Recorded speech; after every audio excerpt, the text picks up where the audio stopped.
Welcome back to Pillow Talk Sessions. I'm Kristian Lupinski, joined as always by my co-host, Jessica Gillingham. Thank you, Kristian. And today we're joined by Rachel Hanniquet-Brooking, the Managing Director at APO Group.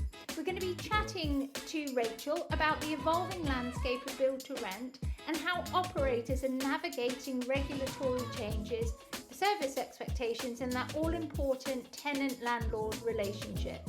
We'll also dive into the impact of the UK's Renters Reform Bill, the balance between compliance and hospitality-driven service, and how technology is shaping the future rental operations.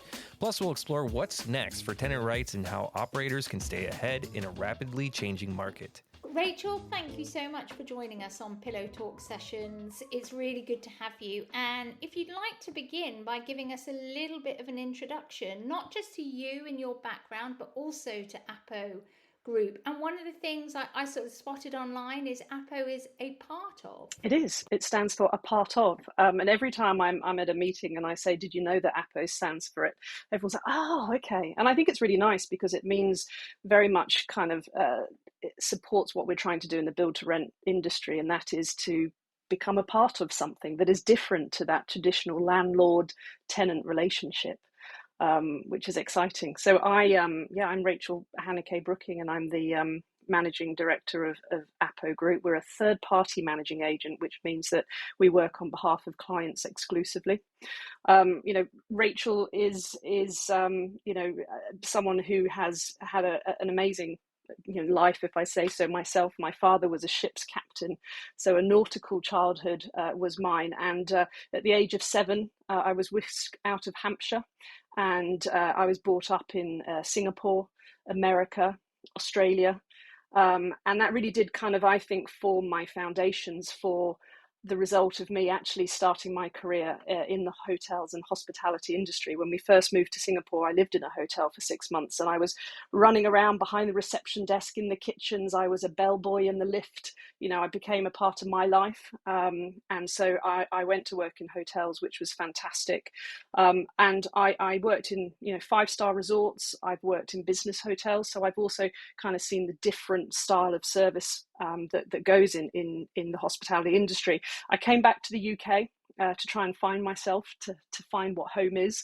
And I lasted a couple of years, and then I said, no, I'm off again. And I went into the tourism industry, and I lived and worked in places such as Turkey, Tunisia, Greece, Spain. And then I was in their long haul, so the Dominican Republic, Thailand, all around the world. And in 2003, I fell into the property industry by responding to an advert in the Hotel and Caterer magazine for a job to come and help set up an in-house asset management for commercial property, which then evolved into residential property. And that was just, a brilliant way for me to learn about the industry. And they really valued the fact that I had that service skill, that hospitality, customer-centric approach. And from there, that was 8-9 years I was working in a landed estate in central London. I then moved to traditional letting style with Hamptons for six or so years, high street agency, and then I moved into build to rent. So property I've been in now for 25 years, and getting old and still loving it. Still more grey hair, but still loving it. Well, that's always the good thing. And what a background. My goodness, I lost count of how many countries you mentioned there. But you're like a perfect guest for us on Pillow Talk because of that sort of hospitality hotel background and that customer centric focus, bringing that to build to rent, is really what we're kind of exploring a lot of different conversations around that sort of customer centric way of looking at property, I guess. So really interesting to hear your background. But I know, and Kristian's going to come in with the first question, but I know we're going to focus like on other sides rather than over focus on the customer experience side. And yeah, Rachel, what a background, as Jessica said. And I think just to start us off in our conversation today, I'm going to do a callback to your father's naval career, and we're going to start with navigating the UK's rental reform bill to start with, and we're going to get into more topics to this conversation, but during our discovery call, we briefly discussed it, how the UK renters bill is set to bring these significant changes, from tenancy agreements to eviction processes. To start with, how should build-to-rent operators prepare for these shifts, and what impact do you foresee on service models and investor confidence? Yeah, I mean, it's never a dull day in the I'll say the English property industry, because Scotland, Wales, England all operate very differently.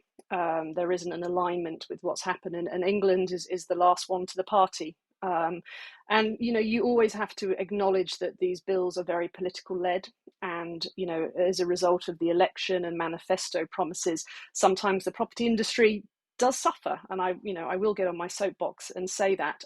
This is very close to my heart, what we're going to talk about today, because I've spent 13 years working and advising with Property Mark, which is the UK's largest membership body for letting agents. I also work with the Association of Residential Lettings, the ARL, and the British Property Federation, and I live, sleep and eat this. The rental reform bill is going to have a big impact. It's the biggest thing to come. We've sucked up the several right to rents, EPCs, all these different things, but this is going to be the biggest, because what it is going to affect is such items as losing the Section 21 notice, which is known as a no fault eviction. We're not going to be able to take money up front. They're looking at re-gearing how the courts handle a Section 8 notice by giving faster rights to get property back with antisocial behaviour.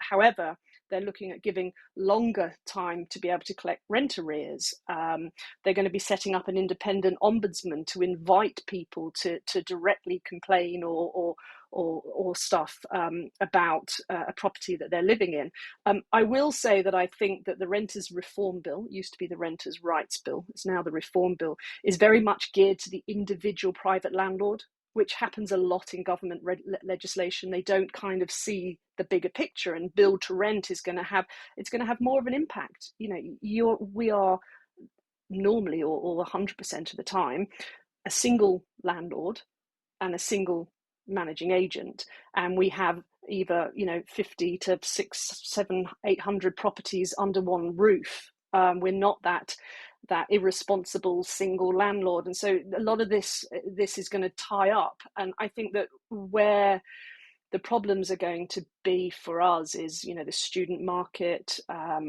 reducing tenancies to 2-month rolling. So as operators, or as owner operators, we need to at the moment be looking at our processes, mapping out every single process we have in regards to leasing, in regards to, we call it MIMO, move in, move out process, notice serving. We need to map all those out and look how this bill might affect those processes, and we're going to have to be very reactive if we need to amend them. We also need to tighten up all our systems to make sure that we're storing this information, because with the new changes to the Section 8, we're going to have to provide a lot more evidence of trying to deal with problems, and the same with the ombudsman. So I think that for us, it's going to have a big impact on how we operate. It's going to put even more pressure on us. For an investor, then they're not going to have fixed terms, 12-month terms. Potentially, they'll just have 2 monthly guaranteed income. Students can come and go when and if they want to. And I think it will have a big impact on lease up periods, and how we reference our residents before they move in, to make sure that they're going to pay their bills. And it sounds so like the UK just becomes a very unattractive place to be an investor, in terms of having that kind of property. Like, how will it impact that, do you think? Do you think that investors will be like, okay, this is a pain in the neck, pain in the ass, whatever, but it's still a good way for us to make money, or will it impact? It's interesting, because the buy-to-let market really kind of established itself in the 70s, and you're seeing at the moment now a lot of that stock coming back to the market mainly because the original buy-to-let investor is now retiring, or they're exiting that kind of market. But it's very if you look now to going buy-to-let, mortgage rates are at the highest they've been for a very long time. Maintenance costs are incredibly expensive. I mean, I live in London, and just a handyman cost now is quadrupled since I first started in the industry. And then, you've got all this compliance, and if you don't do it right, you can be fined. The tenants can stop paying rent, or they can basically effectively squat and not pay rent. And so it's really unattractive. And that's where build to rent have the opportunity, if it's done right, to plug that gap, because we do need to. And even in the press over the last week now, Keir Starmer wants landlords to rent out their houses to asylum seekers, and so that's going to be even more property that's coming off the market. Because if I was a landlord, I'd be going, well, that's fantastic, isn't it? Someone's going to pay my rent guaranteed, do my maintenance. That's brilliant. So I think we have to be really, really careful, about how landlords are supported. But build to rent, I think, is got a real opportunity to plug those gaps. Mm-hmm. And you mentioned, and I kind of want to discuss a little bit further on it, the idea of compliance, because, as we stated at the beginning of the podcast, we really like to look at how that hospitality service and build to rent, are kind of converging. As these build to rent operators aim to deliver this, high quality hospitality driven experiences, as you mentioned, they're also, facing this increased compliance demands. So how can these, providers or owner operators strike the right balance between maintaining this kind of service excellence, but also ensuring this, full legal and regulatory compliance? Yeah, I mean, in build to rent at the moment, we've got owner operators, we've got developers with their own in-house operating platform, and then you've got third-party managing agents. And I think each one of those, will have or will be impacted differently. A lot of people, when I first set out, were saying, oh, we're going to have our own in-house operator because, we can deliver better customer service, blah, blah, blah. And I was on that bandwagon. And it's really interesting for me because I've now come out of the owner operator circle, and I'm now in managing agent circle. And actually I can see cost effectively, because it's incredibly expensive to set up your own in-house operational platform. You're better off actually outsourcing to a managing agent, but just making sure you get the best managing agent that really does do the service. I think, with us in the operating sector, we have a PMA, which is a property management agreement, which gives us a lot more delegated authority to make decisions than if I was a high street agent. But on the same kind of bit is, a lot of those property management agreements require a lot of the compliance stuff to be outsourced to managing agents, and it's getting more expensive, with the Building Safety Act, with so many different requirements, to train staff, to buy in systems. I'm constantly having, meeting potential new clients and stuff, and they're like, oh, can you do this for us? Can you do for this? But there's a cost associated to it. And, we also want to be able to give that service, because that's just behind the scenes, and the staffing will be paid for by the client. The management agent fee pays for us in the head office, but the client essentially will pay for the staff. So there's a lot of juggling, because things are getting more and more expensive. And we've got to be careful that in England or the UK, we don't join people with a race to the bottom on fees. We've seen it in the States. I've seen it in the conventional property market, the high street agent. The guy's doing it for 1% when, everyone else is doing it for 6-7%. So I think that, as always, you can't discuss fees with everyone. I think we've got to be very aware that, we'll break our industry if we don't pay for, the services that will enable to deliver the compliance and everything that goes around with it. So if we wheel back a little bit, Rachel, to your experience. So originally you come from hotel and hospitality, having worked in resorts and hotels and things. What was it that really attracted you to build to rent? And where do you see the kind of the similarities, but then also conflicts that you might also, be really aware of? I remember the day that I decided I wanted to go to build to rent, and it was actually, sat in the conventional high street branch agency world and having to ring up a landlord, and speaking to them, and there was mold in their property and they just really didn't care. And I morally and ethically couldn't align myself to working for people that didn't care about their property and wanting it to be in the best condition and the best state. And I remember that was it. That was the day I went, no, I want to go and work in an industry where I am the landlord. And that's when I moved over to the owner operator sphere of build to rent, because I could make an impact and I could make sure my buildings were perfect condition, that my staff were trained to the highest level, and that tenants weren't ripped off. And again, I do understand rental reform and some of this legislation that's come in, because there are rogue landlords out there. But build to rent landlords aren't rogue landlords. They're some of the best in the country, because most of our buildings have just been bought. So that's when I knew I wanted to come over to build to rent. And even now, as a managing agent, as I mentioned before, we have a lot more delegated authority. And a lot of the time, especially how we promote our brand, it's as if we are the landlord. And our clients don't mind that. Of course, some clients, they want to be known as the landlord. But, it's very much that. In regards to conflict, again, coming out to the managing agent, I can't ultimately make some of the bigger decisions. They go back to the client. However, the beauty of my position and being able to work and support a brilliant team underneath me is that I make sure the clients that we work with understand what APO is about and how we want to deliver that service standards to the market. And is it, because it really it's putting the resident or the tenant at the center of the relationship, but in a deeper way than just the way rental reform kind of puts it, all the cards in the tenant's kind of hands. It's a different way of looking at it, isn't it? It's about making sure that experience is there, the quality is there.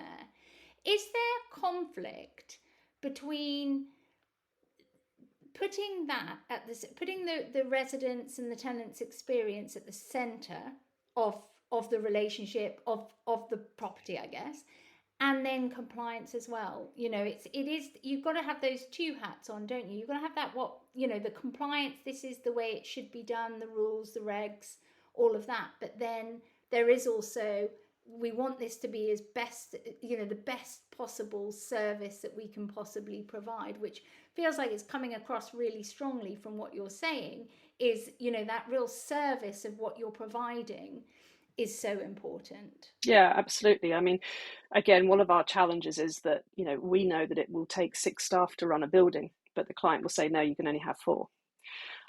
We've got to be inventive. We've got to be efficient. And that's where tech, and we'll probably talk about that later, will, come in to how we operate. But rents are at the highest they've ever been. Sometimes people don't want to scan a QR code. They don't want to do stuff like that. They want to be interacting with people. And, if you've got 10 people moving in on one day, you've got a staff member who has to go and do 10 check-ins, 10 introduction meetings. They've got to register deposits. They've got to make sure everything's been served on them. They've got to do all these different bits and pieces. It gets really difficult if you're not resourced properly. And that's why, again, in APO in particular, we've looked at how we can centralize certain functions, we can outsource overseas certain functions, so that we can be cost efficient. We can match any kind of operating model that our client wants to do. But yeah, it is a very expensive thing, running a property, to get it right. And as I said, the more and more legislation and compliance items that are brought in by the government, the more we are having to do. And yeah, I think that is something that asset managers, fund managers, investment managers really need to be very aware, that they can't take too many staff out. Otherwise, you aren't going to be able to deliver that service standard. If I give you a couple of examples, 24-hour reception desks have now been replaced with monitored security, CCTV. They've been replaced by 24-hour phone call service lines, apps that have, integrated conversations with people out of hours. So there's been quite a lot of cost efficiency that way. But an app or AI or tech can't go and tighten up someone's screw in their flat or their radiator. And with this ombudsman potentially coming as well, even the smallest thing potentially could be reported out. So we need to make sure that we've got enough people to fix stuff. And I want to do, you mentioned a bit of it in the previous answers, but maybe we can talk a bit more about it with, these rising costs, investor pressure, and the new regulatory requirements. How can build-to-rent operators remain financially stable, which is hard to say, while meeting legal obligations, but also, not racing to the bottom, but keeping rental offerings competitive? Yeah, I think, as I said, I've covered a little bit of this already, and it's about making sure that you do have a tech stack that is, reactive. We've just spent an incredible amount of money, on a tech stack, and we've deliberately not designed our own because we believe there's a lot going on in the sector still. There's a lot of really innovative entrepreneurs out there.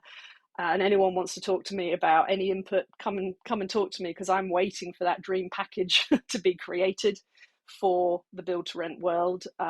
There's closed protocol packages, but open APIs, being able to link with different systems, different safety systems and stuff like that is really, really important at the moment. But it's got to be affordable. And it's got to be affordable for us to use and to deliver. Rightmove, Zoopla, all these different portals, they're constantly adding costs. The building safety bill has added costs. And again, I'll talk about investors and asset managers, is that, there are going to be more costs for their buildings to be run, because the Building Safety Act is new and it's not within our scope of works. And, that there is a customer engagement that now needs to happen and a lot of work around that. So it can be affordable. It will be affordable, but I think we need to all work together to ensure that everything's in place. And I know that our business at APO has been completely, in the last 6 months, redesigned and reconfigured to be able to operate more efficiently in the sector. So often, you really touched on something when your answer before about how, the investors are saying, oh, you could maybe have less staff, half the staff, but that's not actually viable or feasible right now. And we hear a lot, and I personally work with a lot of tech companies, and it is, the efficiency. It's the fact you don't need as many people because you've got the tech there. And that might be true for certain functions, and it might be true for certain types of tech, but actually it's not just an across the board, or not yet an across the board, and certainly not if you're providing a service as well, and not just a building with rooms in it, a building with units in it, that you are doing the compliance right, the service right, and those other bits. And I think there's sort of two things that I'd like to ask you. Firstly, what kinds of tech are you finding most helpful, most better able to help you be more efficient in your operations? But then also, from your experience in hotel and hospitality, is there any kind of technology from more of the resident experience side that you think that hotel and hospitality has got right, that build to rent is kind of leaning into? Those are sort of two quite different questions, but they're ones that really interest me, because I do a lot around the tech side. Yeah, and I think it's opened up for me to comment on, first of all, at the development phase. So, as a managing agent, and as I said, with our experience with our team, our team have they like to input from the minute the developer buys the land or the land becomes available, because actually putting tech in at the build stage makes managing a building more efficient. So, you know, door entry systems, leak prevention, utility solutions, CCTV monitoring, you know, all that type of stuff. If it can be put in at build stage, it makes a huge difference. But it's very expensive to build at the moment.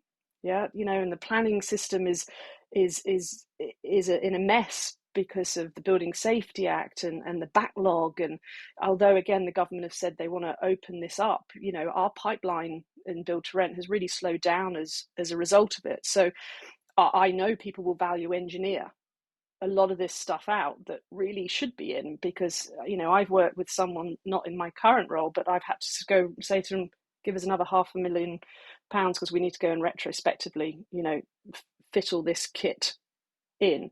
So I think that is, you know, a really key part of it.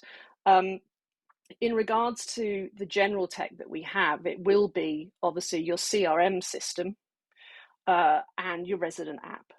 You know, the resident app. We have a resident app, APO pocket. We're always in your pocket, is what I like to say, and tenants can do it. But if I will just share, so I'm home a week. I've been in Southeast Asia. I went back to where I loved growing up the most, for a very big milestone birthday, which I will let the audience guess which one it was because they can't see me. And I actually took time out of my holiday because I am that type of person. And I spoke to some of the department managers in the hotels. We went to 3 different hotels. And what I wanted to do was talk to them about tech and how they were finding at the moment the hotels or the restaurants or the bars that they were working or managing were implementing changes in technology, because I wanted to be able to bring this information back and see if I can put it into the residential sector, because that is all I have done for 20 years, is take ideas from other sectors and try to put it into the property sector. And really interesting, I had first-hand experience of where tech isn't quite right, because I paid a lot of money, an extremely huge amount of money, to really spoil myself on this holiday. And there was one point where I went up to the bar. I wanted to order a Singapore sling, and I was told to go away and use the QR code on my table because they were busy processing bills. And that's a 5-star hotel. And well, you know, you can imagine me. I was like, I don't want to use a QR code. I want to order it. Because by the time I'd got back to my table, another chap had walked up and been served by the other guy who wasn't busy. So again, angry Rachel went back up to that bar. I got a free beer out of it and a Singapore sling. But that's technology failing that service standard. And then my son, he's very particular. He's neurodiverse about his food. You know, he's a beige food eater and everything has to be separated. Well, imagining trying to order off a room service menu when you've got a son who has to have everything divided and stuff like that. So I went onto the app. I couldn't find the children's menu. I couldn't find this. I was getting frustrated. And then I found the burger that we were going to order. And I wanted to make sure that they'd taken everything out. There wasn't that facility. So I'd spent 10, 15 minutes trying to find things on this app. And then in the end, you know, then I was on the phone. And it was, I could see the failings. And the best one was when we were in Sentosa. And I went downstairs into the breakfast and they had robots. And obviously what they had done is they had put these robots into the restaurant. There was about 4, I think I counted. And basically staff bring them to the table, and then the staff load the plates off the table at the breakfast, because breakfast is always so busy, isn't it? And then they close the door and press the button. And then the robot, off he went through the restaurant into the kitchen and obviously to the dishwasher. So what their train of thought would have been is, right, we'll keep the staff out there at the tables being more reactive whilst the robots bus all the plates into the dishwashing. However, I saw 2 people get run over by a robot. I saw one robot with this big sad face on a red screen stuck right next to the fruit buffet, like obviously broken down. And then I saw the fact that, you know, a table of 6, they couldn't fit all the plates in the robot. So the bloke had to send the robot, go and get another robot. And I was interesting, you know, we're not quite there yet. And I think we will get there. But I came away from my holiday, and as I said, I probably spent the most money I ever have done on a holiday. 5-star hotels. I was completely frustrated. And I just, felt that it was a faff, and I felt I didn't get value for money. So what I'm trying to say here is that in build to rent, we need to make sure that our apps are giving our residents everything that they could possibly need. So we're engaging, we're talking to our residents, and everyone is different. Everyone wants different things. But also, I don't think we can palm people off with go and use a QR code. There is that element now. Is it generational? Will the newer generations think, no, actually, we're okay with not dealing with people? Well, I'm definitely someone who needs that people element. So I'm really excited, and I'm going to write a piece about my experience and talking to these managers, because there has been an impact. My checkout was seamless. It was brilliant. I could do it on the app, I could review, I could question anything. And as I went downstairs, I dropped my key into the box, which had a reader in it, which then told the hotel that I'd checked out so they could send housekeeping up. Can we do that in the property industry in the UK? Because we have to do a formal checkout. Otherwise, the ombudsman might get us. There's some challenges is how can we make this seamless? Because I enjoyed the checkouts. Yeah. Not the check-ins, but the checkouts. Yeah, no, it's so interesting because it is like, don't do tech just for tech's sake.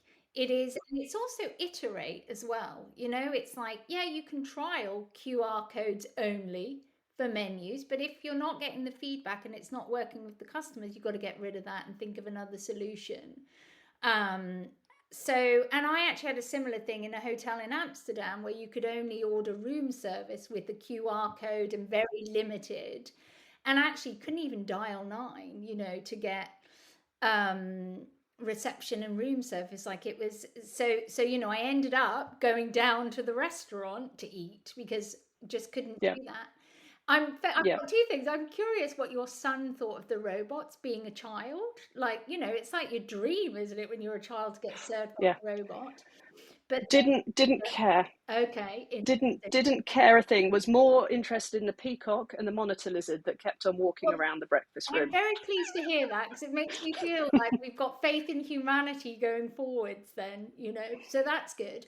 But where are you going to write about this? So you said you're going to publish something about this.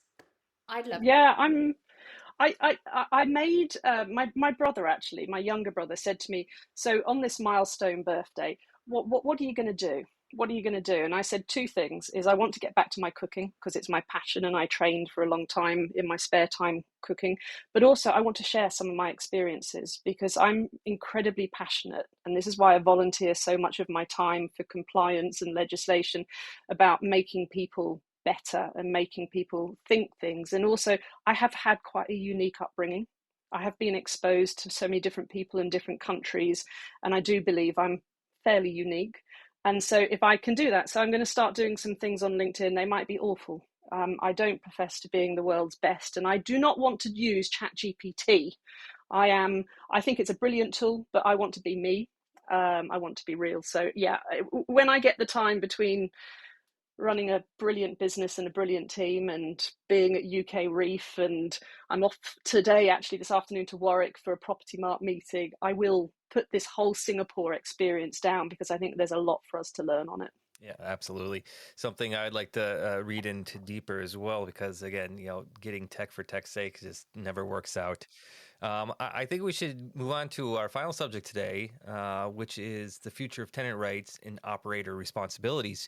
With the new regulations covering issues like pet-friendly policies, rent reviews, eviction protections, how do you see this relationship between landlords and tenants evolving in the UK's rental sector?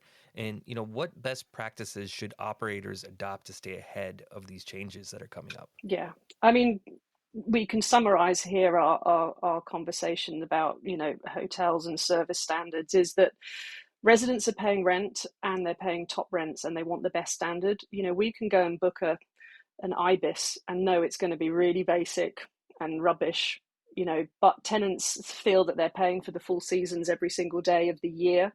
So, there's a huge expectation that their properties are going to be in the best condition, that if there's a problem, it's going to be fixed. And, sometimes it's not a two-way street, because they're the first ones not to pay their rent if they want to go and buy some extra big Christmas presents or book a business class flight or stuff like that. I think build to rent will handle pet friendly issues, not a problem. Most of build to rent buildings are used to pets. I think private landlords will be more affected around that. As we discussed earlier, I think individual private landlords will see more exiting the market if this is not amended. And I will caveat that this rental rights bill is still with the House of Lords. There's still time for people to write to their peers. I did some work for Property Mark to be sent to the House of Lords about build to rent and how we need to be thought about differently. I think the implications is it's just going to also slow our build to rent pipeline even more.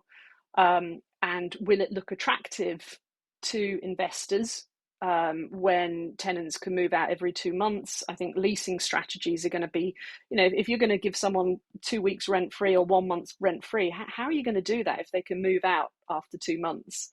How, if they want to pay, they've just moved from Australia and they want to pay their rent up front for 6 months because they need that to pass referencing, and we turn around and say, no, we can't take you, sorry. I think that there is going to be big impacts like that. And I think in England, we still have that mentality that we only rent temporarily. Our end goal is to own a property. We all have this aspirations that we want to own, whereas in Europe, and my other half is French, my mother-in-law's rented all her life, renting's fine.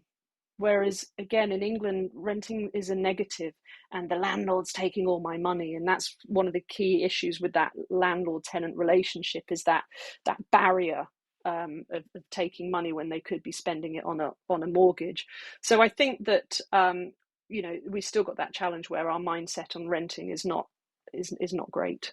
And as I said, we need a whole load of further investment in compliance. A lot of build to rent landlords and landlords have been hit by some huge bills as a result of the Building Safety Act and fire door remedials and several bits and pieces. But it can be a bit unattractive in regards to some of the costs associated. It feels like it's almost like a needs must, isn't it? It's like from a tenant perspective in the UK or in England, is I've got, as you say, I must rent, I have to rent. It's not that choice.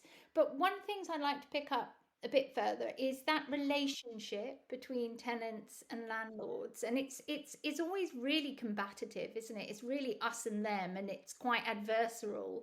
No matter where you are on the spectrum, it's always a sort of a challenging relationship.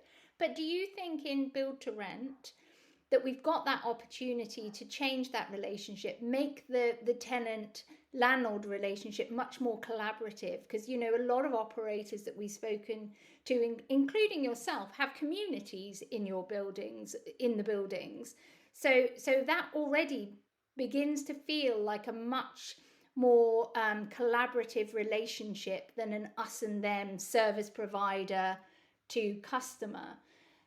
Do you think that build to rent has an opportunity to sort of change that relationship dynamic? I think to a certain extent. And I think it's important to caveat that we have communities, but it's an opt-in. And, when no one has 100% community in their building, because some people don't even want to be a part of the community, they just want to come and go and forget everything. I think that if you think about the traditional property market, build to rent has, the opportunities we have is to be much more reactive and to have that delegated authority to act, to break that mold of the traditional high street agent. Oh yeah, well, I've just got to go and speak to your landlord, I'll come back to you. We can be that reactive side of building that community. Is that kind of what you mean?